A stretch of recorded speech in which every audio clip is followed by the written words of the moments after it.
Hi guys! Kumusta kayo? For today's video ay mag-open tayo ng box. Ito pala yung aking ilan sa mga grocery na binili ko from We.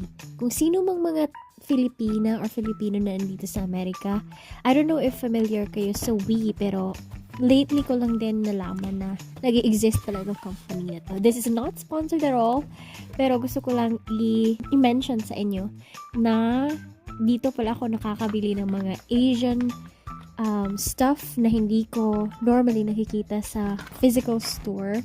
So, itong We is isa siyang online platform. Katulad ng Amazon, pero grocery siya. So, kita niyo naman, hindi ko alam kung ano tawag niyo sa pagkain na ito or sa species na ito. Isa siyang seafood.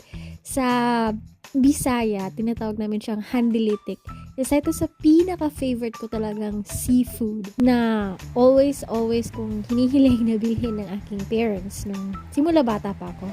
We keep it boiling for 2 minutes as the instruction doon sa packet.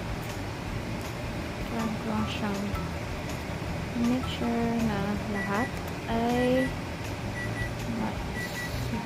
heat or luto talaga.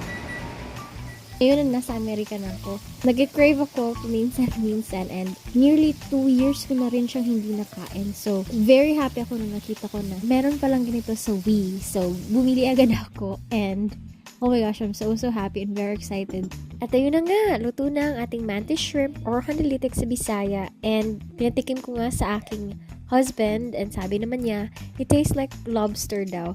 Sa akin naman, para siyang hybrid ng crabs at shrimp. At kaya nga, parang nga siyang lobster din. Pero mas maganda kung fresh siya kasi manamis-namis talaga yung kanyang lasa. So guys, try nyo rin i-check yung we.com kasi baka andun na rin yung mga matagal nyo nang kine-crave na hindi nyo makita dito sa Amerika. Kasi usually doon talaga ako tumitingin. Meron silang longganisa, may kangkong, clams, shells. Doon din ako nakabili ng coconut water. Meron din silang mga tropical fruits at marami pang iba. So yun lang naman. Sinishare ko lang yung aking new experience or discoveries here sa US. Thank you!